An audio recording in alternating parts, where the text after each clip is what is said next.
Les damos la bienvenida a esta entrevista de la Escuela de Ciencias de la Comunicación Colectiva de la Universidad de Costa Rica. Somos estudiantes de Periodismo 2023 y hoy nos unimos a los de Historia de la Comunicación para entrevistar a tica estadounidense Samantha Schmidt, jefa de oficina del Washington Post en Bogotá, Colombia. Con autorización de Samantha y de participantes de esta reunión, esta actividad está siendo grabada para ser eventualmente compartida en plataformas estudiantiles. Para recibir a Samantha, cedo la palabra a Ani Pérez, docente del curso de Introducción al Periodismo, y a Eugenio Quesada, del de Historia de la Comunicación. Hola Samantha, muchas gracias por tu compañía, gracias por la generosidad con la que siempre recurrís a la Universidad de Costa Rica para compartir tus experiencias. Y es súper importante para la escuela, para nuestro estudiantado, tenerte acá y poder tener la oportunidad de hacerte consultas sobre esa apasionante carrera como corresponsal extranjera y como enviada especial, lo vamos a ver dentro de un rato también, y de las habilidades y conocimientos que debemos motivar en nuestro estudiantado como estudiantes de cualquier énfasis de la comunicación para mantenerse al día en la actualidad, para conocer de las herramientas que existen para hacer cobertura local. Tenemos a mis colegas Eugenio Quesada y Lorna Chacón del curso de informativo, así es que, Eugenio.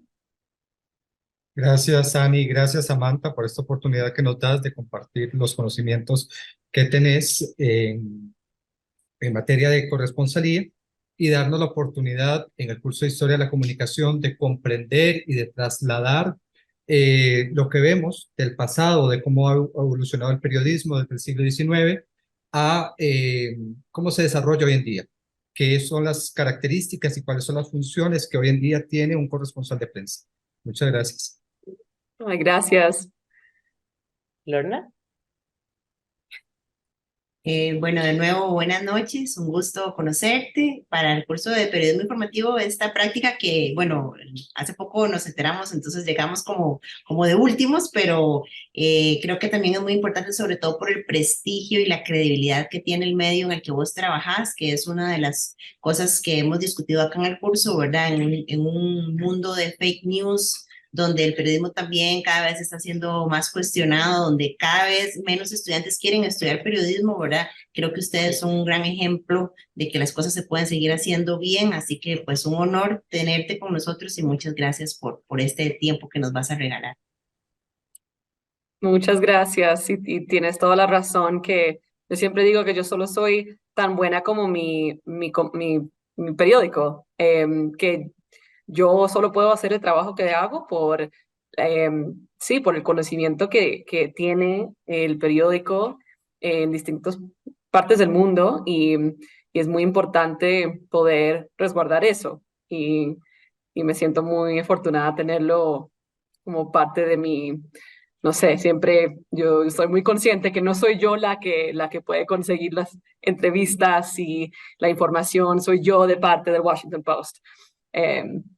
Entonces, sí, es un trabajo de mis sueños, pero también un gusto siempre estar aquí hablando especialmente con ticos, pero con cualquier estudiante, porque yo siento que hace muy poco estuve ahí en las clases de periodismo. Me gradué en el 2016, entonces, bueno, todo, pero sigo pensando que estoy aprendiendo todos los días. Muchísimas gracias. A continuación, María Paula Mora y Henry Espinosa presentarán a nuestra invitada. Las demás personas, por favor, apaguen sus cámaras y micrófonos.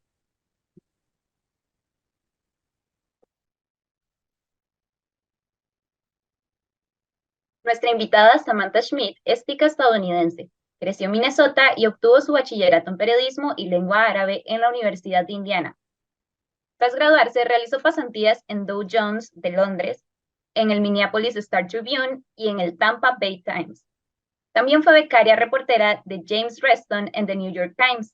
En 2016 entró a The Washington Post como reportera en el Morning Mix en el turno nocturno. Su cobertura del huracán María fue de las primeras en mostrar el alcance de la devastación en Puerto Rico. En 2018 se unió a la sección metropolitana abordando temas de género y familia, entre la que destaca la profundidad de su abordaje sobre el embarazo no binario, que ganó los principales premios de los National Headliner Awards, la Asociación de Periodistas por la Comunidad LGBTQ+. Su puesto como jefa de oficina en Bogotá forma parte del equipo de corresponsables del Post de las Américas, que incluye a quienes reportan desde Ciudad de México, Río de Janeiro, Miami y Toronto.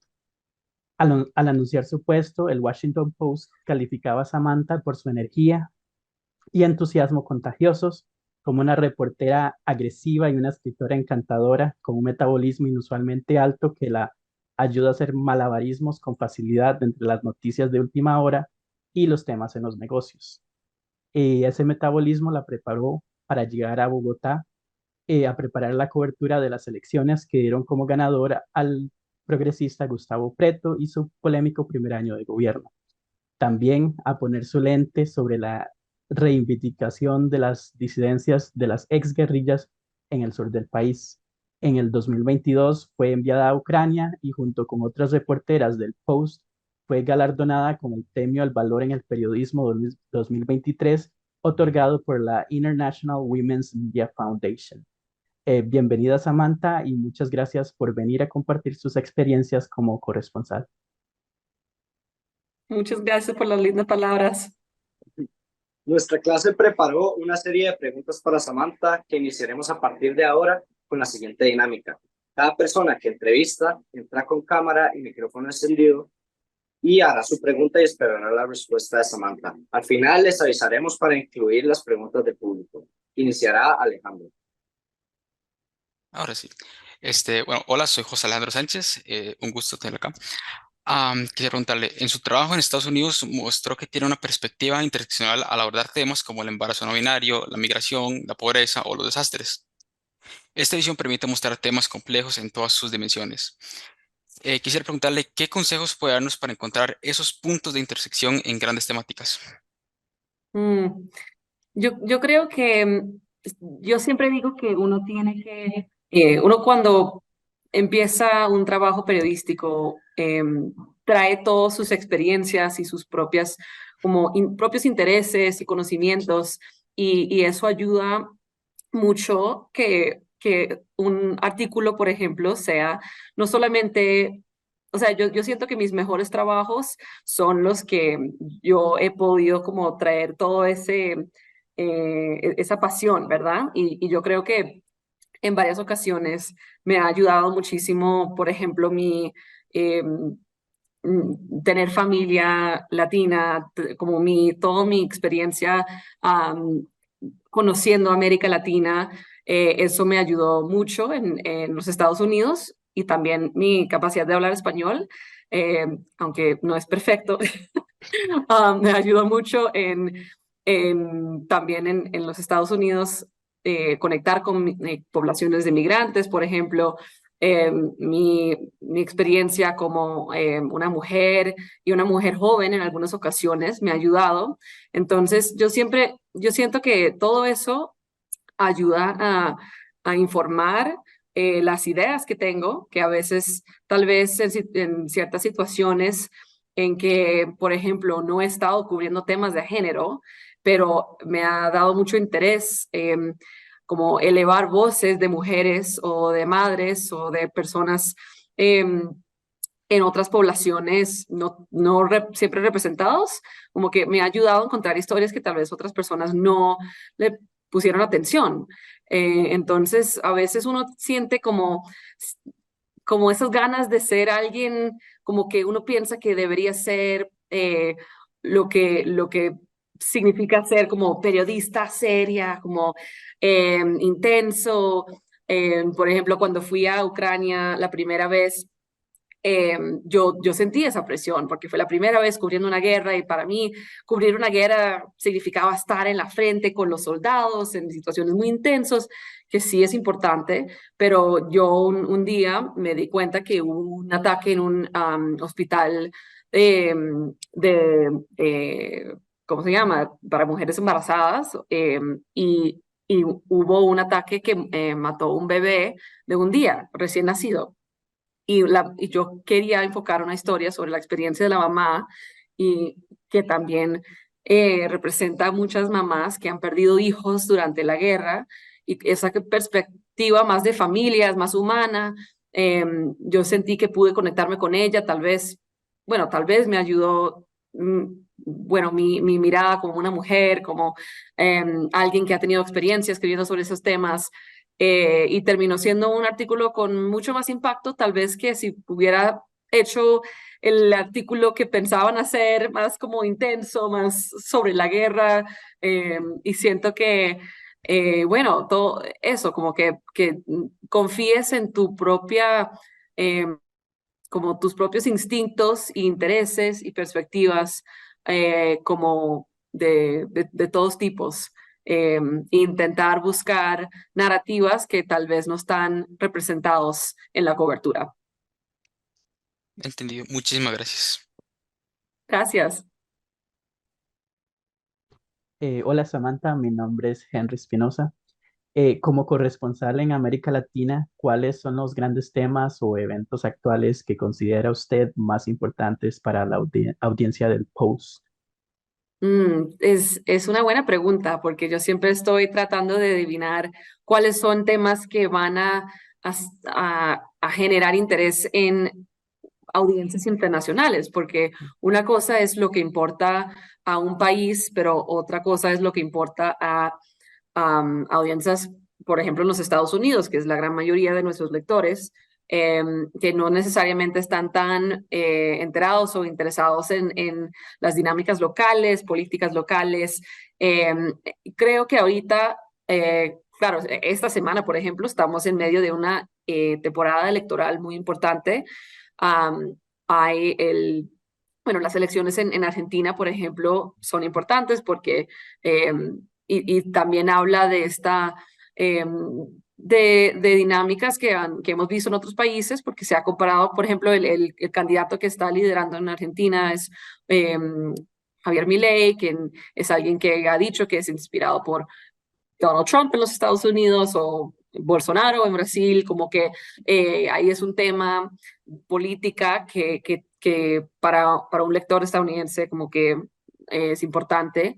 También, bueno, entonces siempre la política es algo que estoy siguiendo, pero también creo que hoy día el crimen organizado está afectando el país, incluso Costa Rica, en maneras muy nuevas, novedosas, preocupantes. El narcotráfico está entrando y afectando comunidades donde antes casi no se veía mucho, como en Ecuador. Entonces yo he pasado mucho tiempo cubriendo el tema de narcotráfico, el crimen organizado, de cómo y explicar eso, ¿verdad? Y explicar cuáles son las personas impactadas por eso, qué es lo que nos explica sobre esta industria internacional, la cocaína que está creciendo a niveles inéditas.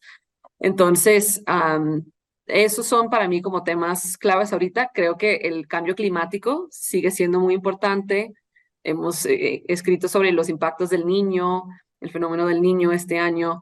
Entonces, claro, esos temas para mí son claves.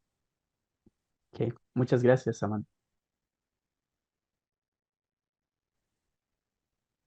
Hola, soy Tracy Albertazzi. En el periodismo se deben realizar coberturas de diferentes tipos, lo cual usted ha realizado con muchísimo éxito, como por ejemplo el caso del embarazo no binario o la cobertura que realizó en Ucrania o también la cobertura que realizó del asesinato al candidato presidencial ecuatoriano. ¿Qué le ayuda a mantener esa equidistancia y ese balance informativo en temas en los que todo el mundo quiere tomar un partido para informar de una forma correcta, completa y sencilla? Es una buena pregunta y creo que es algo que es un reto siempre. Yo intento, cuando yo empiezo un artículo, una nueva cobertura, alguien me lo dijo una vez, que uno llega con un cuaderno vacío, ¿verdad? Con nada escrito, y intenta como sacar todos los prejuicios que tenía antes, y a veces ayuda a estar en una región que no conozco muy bien, a donde no es mi país. Entonces eso me ha ayudado porque yo honestamente llego a muchos temas sin ninguna opinión, digamos. Pero incluso en los Estados Unidos fue algo que yo trabajaba mucho, como a escuchar a todos lados, porque uno nunca sabe lo que va a aprender y cuando hace las preguntas a los... a personas de todos lados de un tema, creo que ahí es donde encuentras realmente lo que está pasando en el país, ¿verdad? Y eso es algo que cuando yo estuve hablando de temas como muy controversiales, polémicas, como género, como temas de sociales así, yo siento que era importante entender por qué las personas piensan de ciertas maneras para también mostrar la división que hay en el país, ¿verdad? Y mostrar esa realidad, que estamos muy divididos, pero para cubrir eso bien tenemos que escuchar y mostrar todas las caras con dignidad, con empatía, con ganas reales de entender. Entonces, como que eso es como lo que yo intento hacer. eh, y creo que con toda la cobertura de esta semana, creo que es incluso una lección muy importante cuando vemos la guerra en Israel, que acordar de escuchar y entender. Entonces, diría eso. Muchas gracias. Hola Samantha, mucho gusto, soy Naya Johnson. Mi pregunta inicia con la premisa de que en ocasiones, al dar cobertura sobre lugares que la audiencia desconoce, puede alimentar los prejuicios y estereotipos sobre la zona o su gente. Entonces, ¿qué estrategia utiliza para informar sin caer en estereotipos sobre Sudamérica? Mm, sí, de acuerdo totalmente. Y algo que me ha ayudado mucho es primero leer y entender todo lo posible sobre un lugar, pero también trabajo mucho con periodistas locales que me ayudan a saber como esto es algo, cuál es como la situación usual aquí o cuáles son como... em, no sé, cosas que son malentendidos sobre este tema, cómo evitar representar esto de una manera estereotípica, no sé, como me ha ayudado mucho tener colegas locales. Por ejemplo, aquí en Colombia trabajo con una periodista muy buena colombiana. En Venezuela tengo una colega también que es venezolana. Y ellas, cada vez que escribo algo, yo les pido que por favor me lean todo y me digan si escribí algo mal o si salió algo, interpreté algo mal y porque las personas locales son los que conocen mejor y que también han leído todo lo que se ha escrito sobre un tema, entonces así podemos evitar clichés, porque eso es algo que pasa muchísimo, que alguien habla de un lugar como con un cliché que para una audiencia local va a ser como, va a ofender un poco, ¿verdad? Entonces, creo que, y yo cuando tengo cualquier duda, yo llamo a la fuente o llamo a alguien o sea, que confío que va a entender el tema mejor que yo. Y yo, o sea, yo nunca llego a un tema pensando que yo lo conozco bien. Yo como que admito que no conozco este pueblo o este país o este tema. Entonces, por favor, ayúdame a entender y a mostrarlo de una manera justa y, y verdadera. Y ayuda bastante también, sí, ser transparente sobre lo que uno sabe o no sabe. Ok, muchas gracias. Me gustaría hacerle una última pregunta sobre ética. ¿Ha enfrentado dilemas éticos? ¿Qué ha aprendido de ellos para crecer como periodista? Mm. Uy, sí, creo que de alguna manera siempre hay esos dilemas éticas, aunque sean pequeñas, en cualquier artículo. Por ejemplo, cuando esta no fue mi decisión, pero en el artículo que mencioné sobre el funeral de este bebé, me acuerdo que habían conversaciones sobre cuáles fotos mostramos y cómo, qué tan como de cerca vamos a mostrar la cara de un bebé que está en un funeral, ¿verdad? Muerto.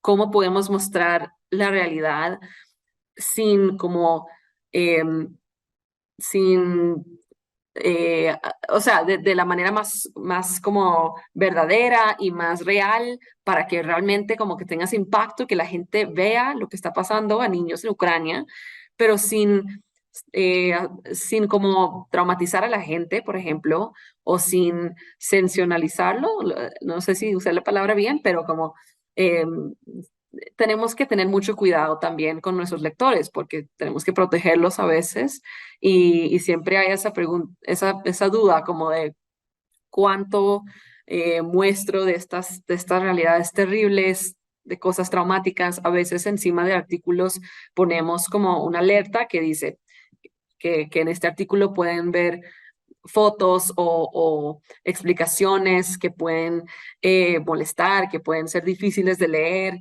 Entonces tratamos de tomar eso con cuidado.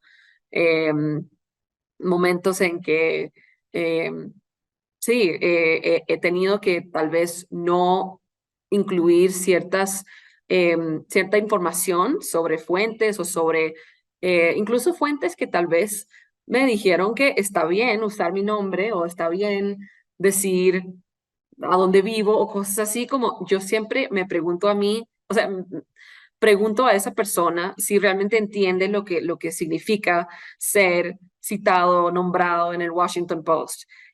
Porque me ha pasado antes cuando una fuente me ha dicho como, sí, sí, está bien, y después yo le dije, para que sepas, esto va a salir en el internet, va a salir en inglés, pero tal vez puede ser traducido al español. A veces puede terminar en redes sociales o en medios locales porque uno no sabe, no puede controlar cómo va a ser usado la información y la noticia. Entonces, ¿estás segura que estás cómoda con eso? Tal vez tu familia o tal vez tus vecinos van a leerlo y van a saber lo que me dijiste. Y me acuerdo que ella dijo, uy, no, porque no puedo, porque estoy en peligro con tal persona. Era una persona muy vulnerable y que realmente no creo que entendía bien lo que significaba. Entonces ella dijo, no, mejor no. Entonces al final yo no la nombré y solo usé fotos sin su cara.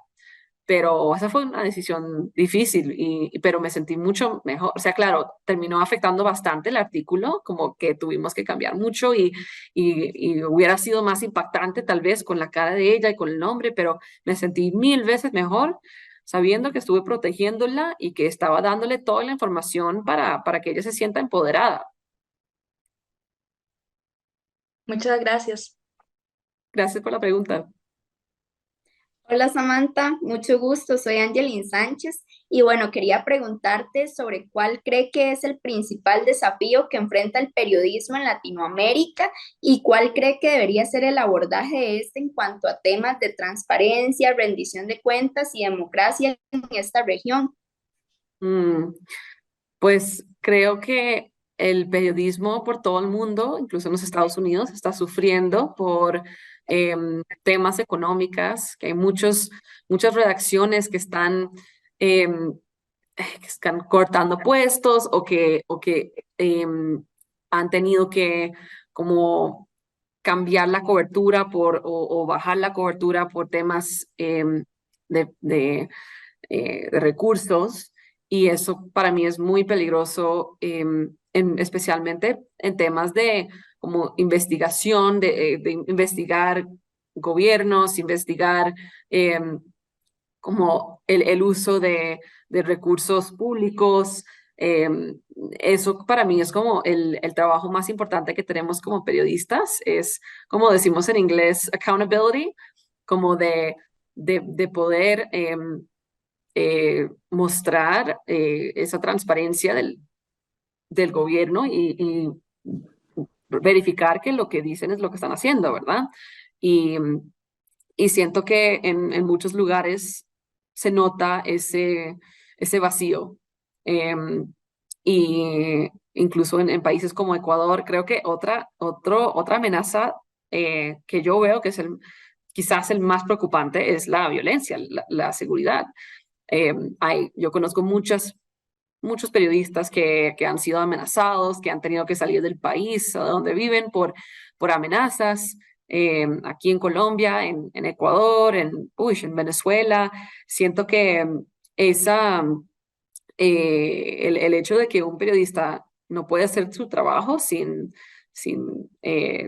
tener amenazas, creo que es gravísimo y puede afectar a cualquiera, ¿verdad? Pero al final terminan afectando muchas veces personas con menos recursos, o sea, no necesariamente con periódicos que van a poder como enfrentar esas amenazas. Y siento que tenemos que seguir mostrando esa realidad y la amenaza que realmente es una amenaza de la democracia. Creo que América Latina es la región con más, que era como número 1 en como de regiones más peligrosas para periodistas. Entonces, claro, eso creo que, y también sabemos que es una región a donde tenemos temas súper importantes que tenemos que cubrir sobre narcotráfico, sobre el crimen organizado, sobre corrupción, al nivel hiperlocal a veces, a donde es muy peligroso investigar esos temas. Entonces, yo diría que eso, por eso también siento que a veces los periodistas internacionales pueden ayudar a llenar ese vacío, tal vez porque si tenemos el respaldo, los recursos que no tienen algunos periodistas locales que tenemos la responsabilidad de también estar investigando temas que tal vez son difíciles para otras personas investigar. Muchas gracias, Samantha. Gracias. Hola, soy María Paula Mora. ¿Cómo equilibra la obligación de reportar noticias de manera inmediata con la verificación informativa en un contexto tan polarizado y con tantas fuentes anónimas como el de Colombia? ¿Ha habido temas que no pasaron los filtros del post y que no se pudieron publicar? Muchas veces uno empieza a investigar algo y se da cuenta de que tal vez no tiene suficiente aporte para el tema.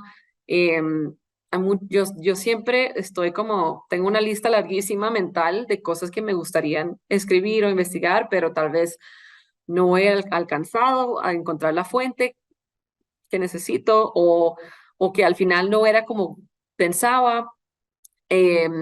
Muchas veces que decidimos que al final es que tenemos que tener prioridades además, porque a veces uno sabe que para poder verificar algo o realmente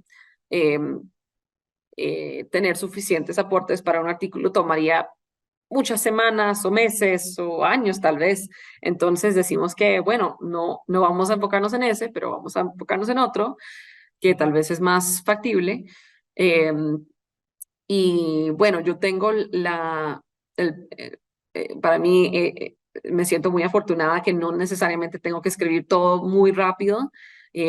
Bueno, claro, cuando son noticias de breaking news, ¿verdad? Que está como pasando, como el asesinato de un candidato presidencial, que lo sacamos rápido, muchas otras cosas podemos tener más tiempo, tomar más tiempo y investigarlo. Entonces, bueno, eso a veces es un lujo que tengo como corresponsal, porque no estoy cubriendo noticias locales para audiencias locales, ¿verdad? Pero sí, han habido muchas cosas que no han pasado los filtros, no se me ocurren como ejemplos ahora mismo y claro, son cosas que tal vez no hablaría públicamente porque tal vez no terminaron siendo como, no sé, como temas que podíamos publicar. Pero sí, a veces yo siento que una vez alguien me dijo que lo que sacamos en un artículo a veces es como 30% lo que quería o menos. Uno hay demasiadas horas que se invierten a veces en ideas, en líneas de cobertura que terminan no siendo publicados. Y creo que, bueno, cualquier periodista diría lo mismo y el público a veces no sabe la cantidad de tiempo y esfuerzo que invertimos para buscar la verdad y a veces simplemente para decir, no vamos a publicar nada, porque no sería justo, ¿verdad? Muchas gracias. Y una pregunta más sobre verificación. ¿Qué desafío representan los productos con inteligencia artificial para la verificación noticiosa en la región? Uy, digamos, es muy grave. Creo que la inteligencia artificial presenta muchas oportunidades de tecnología para, no sé, gobiernos y para diferentes como, por ejemplo, creo que podría ayudarnos en ciertos esfuerzos de traducción, como para servir como una herramienta, ¿verdad? Pero creo que, por ejemplo, el tema de fotos de AI que no son verdaderos me preocupa mucho porque, claro, tenemos que, yo siempre, especialmente ahora, como ha cambiado tanto la plataforma que antes era Twitter, um, creo que se ha puesto incluso más difícil a veces verificar qué son noticias verdaderas y qué no son.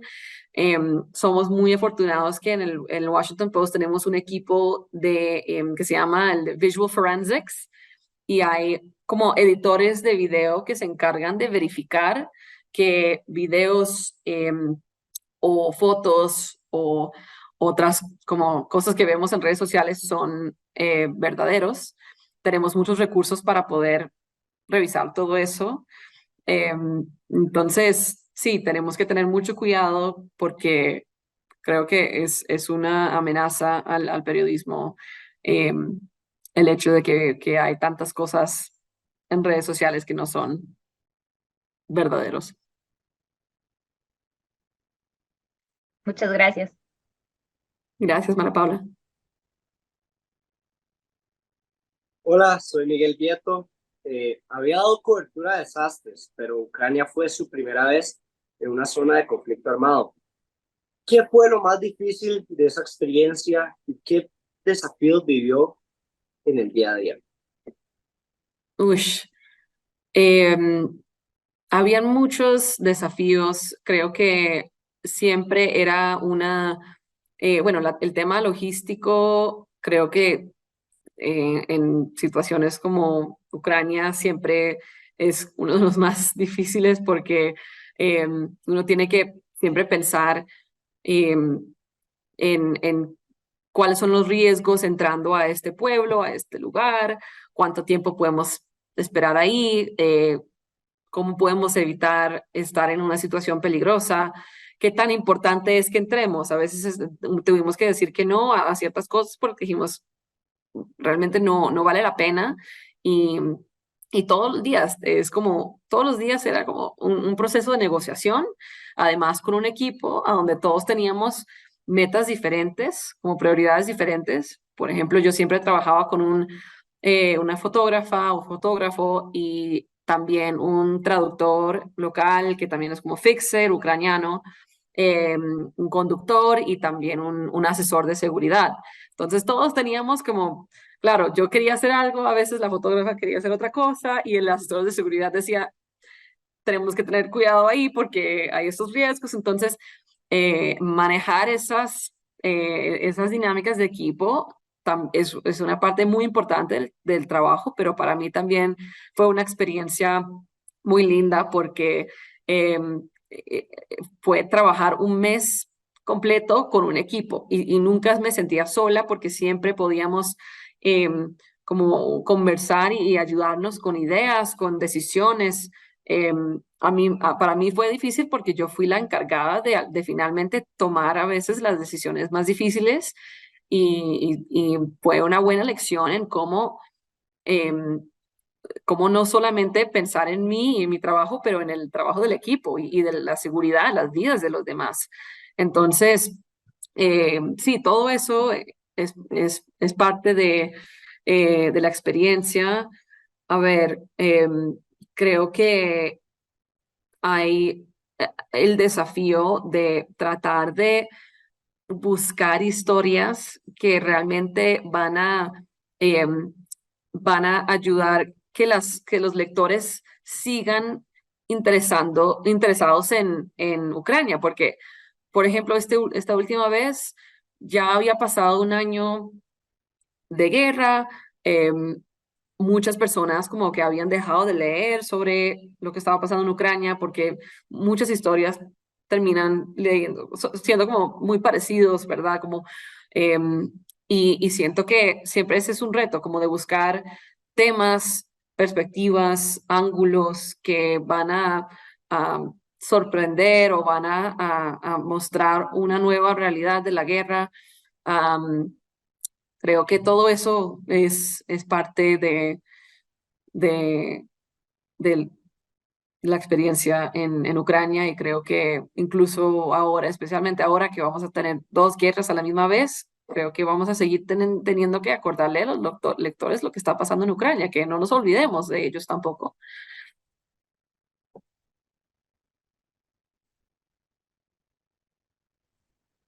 Muchísimas gracias por su respuesta, Samantha. A partir de ahora, el público puede hacer sus preguntas por el chat, audio o video. Mi compañera María Paula Mora les indicará el orden.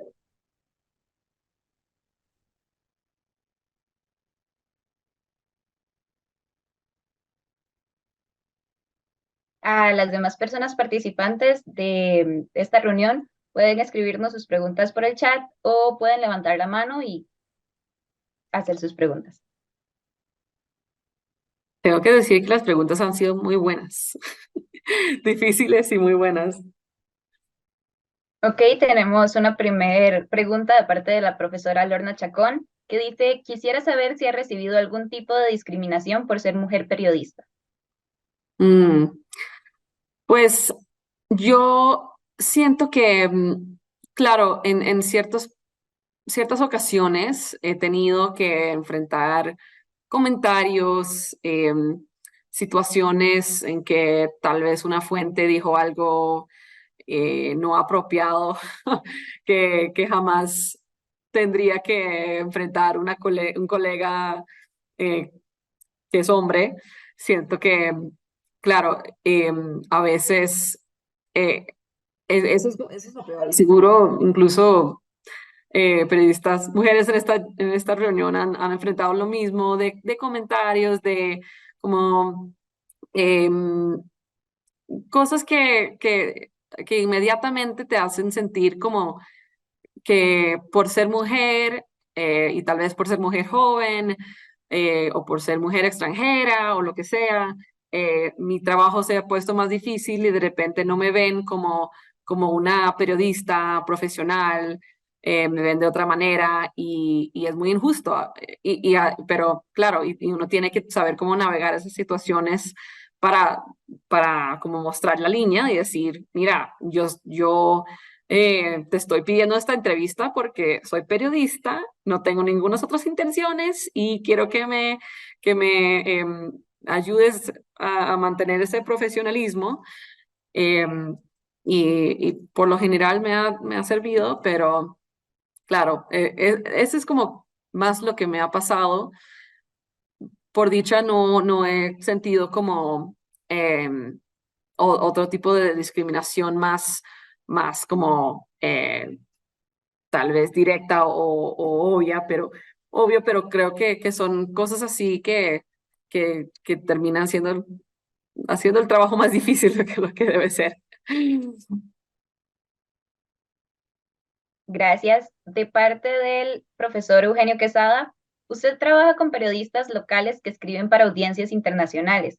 ¿Cuál es el secreto para poder compaginar esos dos aspectos que de primera entrada parecen incompatibles? Sí, es algo que siempre es un reto y de acuerdo, siento que es un proceso de aprendizaje constante cuando estoy, para mí también, porque yo ya me siento muy local en Colombia en términos de que ya cosas que tal vez mi primer mes aquí me sorprendieron, que ahora no me sorprenden tanto porque ya se sienten muy normales, ¿verdad?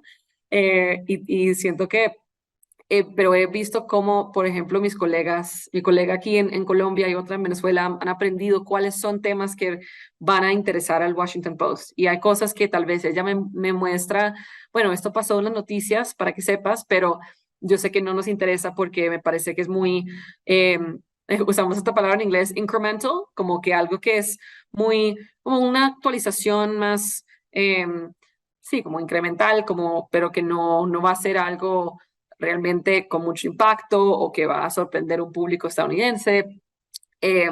Creo que yo siempre pregunto, o sea, ¿por qué le va a interesar a esto no sé, mi tía en Costa Rica o mi tío en Wisconsin, en los Estados Unidos? Como que, porque tienes que pensar que esto es como, o algo que es tan importante a la región y al país que no, que por ser periodistas responsables tenemos que cubrirlo, eh, o que es interesante de una manera muy universal, ¿verdad? Como me acuerdo, uno de los artículos más virales que he escrito desde que llegué fue sobre el tema de la eutanasia, de una mujer que estaba decidiendo em, eh, usar el derecho a la eutanasia para morir. Y era una mujer relativamente joven, y eso generó mucho debate y mucho interés porque es un tema que por todo el mundo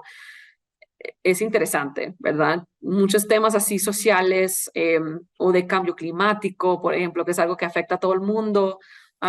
Creo que ayuda a hacer esa conexión entre un tema local y un tema más internacional. Gracias. De parte de Santiago Mora, ¿cómo se prepara previamente hacia coberturas que representan situaciones de estrés o peligro como guerras, zonas peligrosas, desastres naturales o personas hostiles? Mm. En algunas ocasiones tenemos bastante tiempo para preparar, en otras no tanto, como un desastre natural, que situaciones en que yo he tenido que correr al aeropuerto y como que de último momento montarme en un avión, pero por lo general, en todas las situaciones, siempre tengo el privilegio de tener un equipo de seguridad, o por lo menos asesores de seguridad. Para nosotros tenemos un equipo en Londres que nos ayuda como a, eh, por ejemplo, antes de que fui a Ecuador para cubrir el tema del asesinato del candidato presidencial, yo sabía que iba a estar pasando un día con otro candidato presidencial, que tal vez iba a poder ser un blanco para también violencia. Entonces, tuvimos conversaciones sobre qué tipo de, o sea, cómo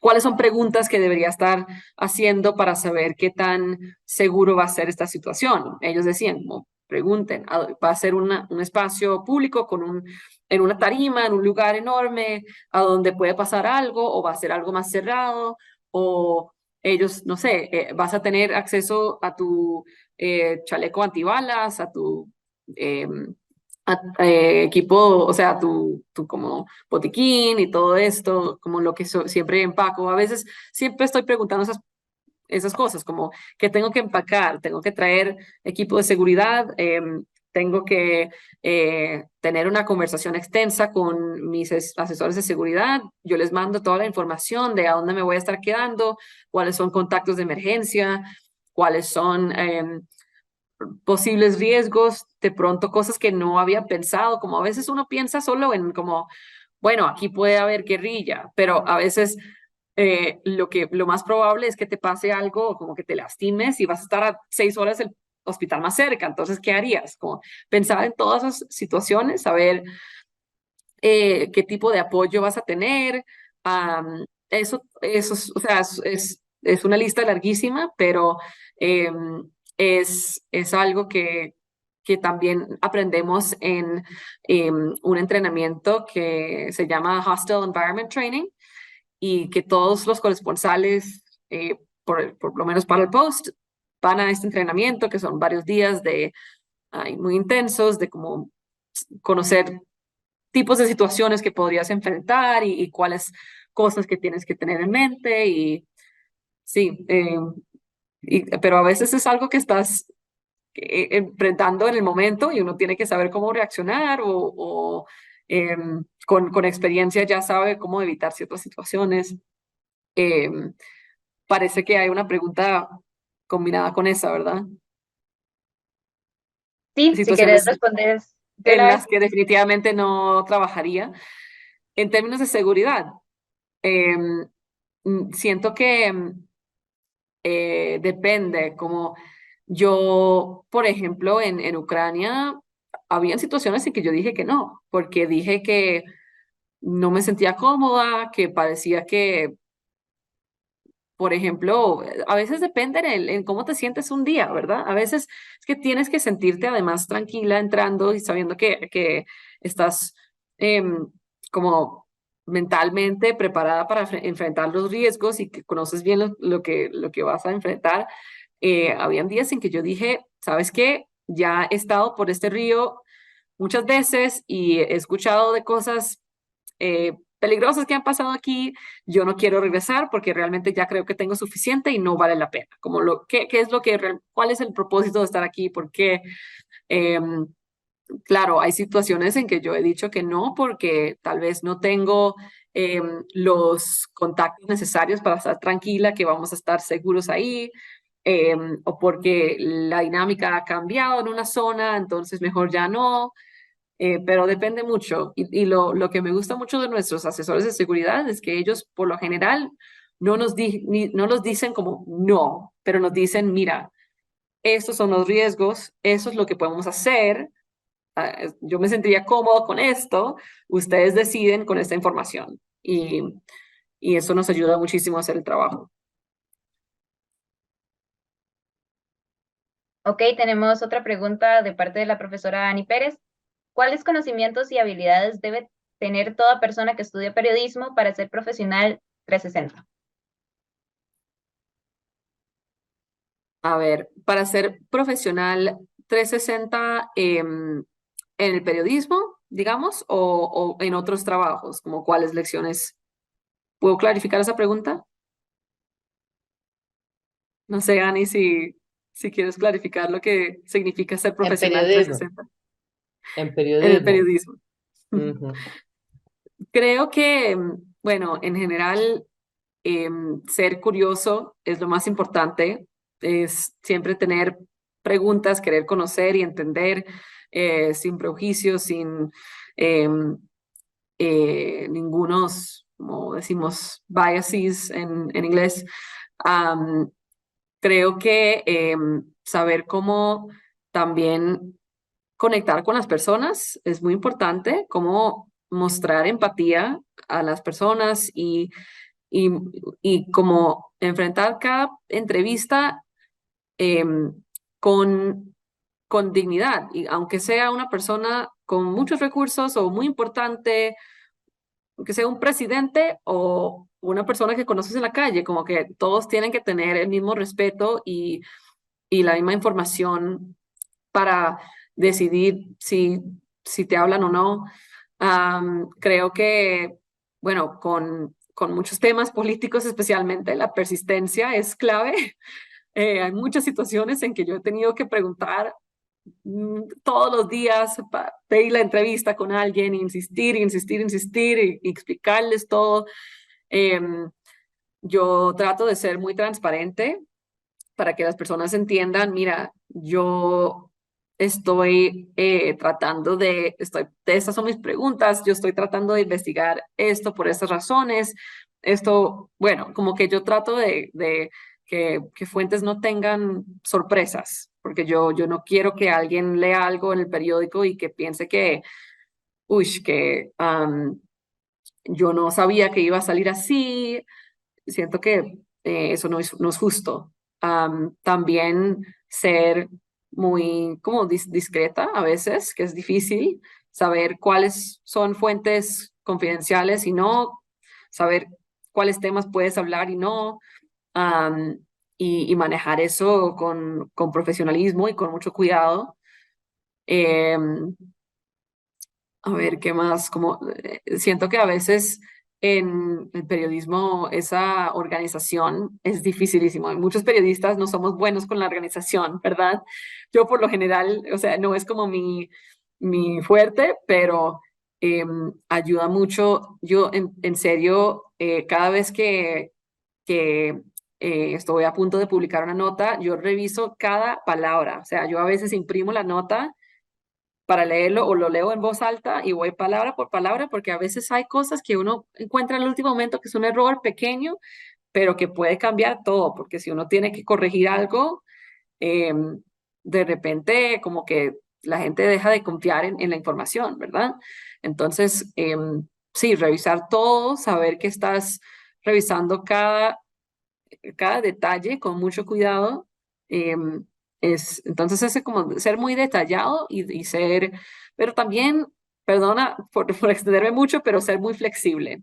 Creo que para mí eso ha sido como una lección importante, porque tantas veces he tenido que ir a un viaje para reportar algo y como que tuvimos que cambiar planes de último momento, que al final no podemos ir al lugar donde pensaba, o fulano, la fuente que me había dicho que me iba a hablar, dijo que al final no podía, o tuvo una emergencia, se tuvo que ir. O sea, uno tiene que saber cómo reaccionar, ser flexible, no estresarse y decir que, mira, vamos a encontrar otra manera de contar esta historia, no es el fin del mundo, podemos encontrar otra manera. O a veces que si algo no funciona, no es el fin del mundo, siempre hay otras historias que pueden funcionar 1000 veces mejor que uno pensaba.